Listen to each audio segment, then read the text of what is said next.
let's talk barking. It's one of the biggest things that people contact us about, and unknowingly, a lot of people are reinforcing without even realizing. So what we have to remember is if we're getting a behavior from our learner more, okay, the behavior is becoming progressively more intense, then it's being reinforced somewhere. What that means is we are unfortunately, or the environment is reinforcing that behavior. Okay, so we need to look at what we can do to reduce barking. Now, the problem with barking is some people are happy with barking in certain places, but not in others. But just know, if we are letting barking happen in the house, which we're okay with, someone knocks on the door, the dog barks, and we're happy with that, but when we go out on a walk, our dog's barking at the end of the line, we need to get a handle on the barking in the house. Because behaviours that are repeated and reinforced will also start to flow over into other areas. So, if you want a grip on the barking on the line, we need to get a grip on barking in the house. So, how are we going to get on top of barking? The problem with barking is, barking happens and people expect way too long before saying to our learner, actually the quiet time you just gave me there is something I'm going to reinforce, and in time I'm going to make longer. So when we're working in the home environment, for example, we need to also be aware of what's causing barking. So a lot of people will have their food on the side for when your dog comes home, dog's barking at the bowl, you put the bowl down, and the dog's being reinforced for the barking. Why? Because the dog wanted the food.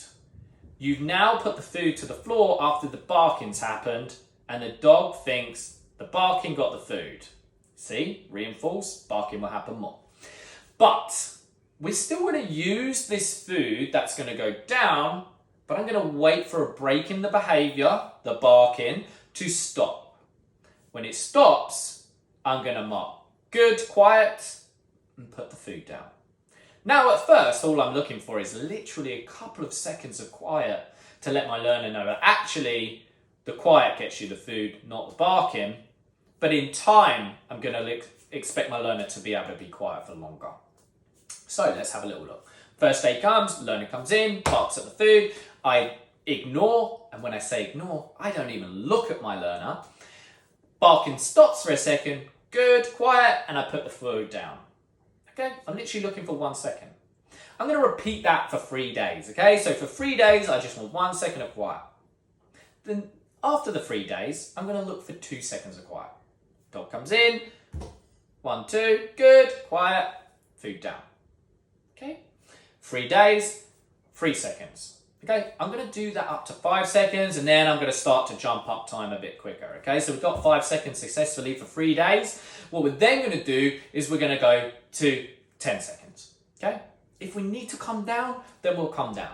But let's try 10. If we can get 10, fantastic. That's our new level. If not, try a 2-second jump. Okay, just so we can start to get that time up. In time, your learner's going to know that actually being quiet is what's getting the food, and it's going to be a bit easier. And we can implement throughout the day when our dog's being quiet, good, quiet, give them a tasty treat. Okay? But remember, if we want barking to stop outside, we really have to look at what's causing barking in other areas and also get on top of that. Usually if there's barking outside, there's barking inside, whether it's barking at the food bowl, command barking for a treat or toy, or barking out in the garden. But the same thing we need to think about is make sure we're not reinforcing. Okay? If we're talking barking in the garden, I'd really want to work a good recall. Okay? Check out a further prior video for our training for recall. Our learner goes out, I've got them on a long line, so I can have the management if I need to bring them in. If barking happen here, learner comes in and I reinforce at my feet with the quiet, and I'm also probably going to ask for a sit. Okay? Make sure that recall's good to help with the barking outside in the garden. But the key here is, whether it's barking at the food, barking at the toy, barking at the treat, or in the garden, outside's different. We would need to look at what is causing that barking. But by getting a handle inside, it will help outside.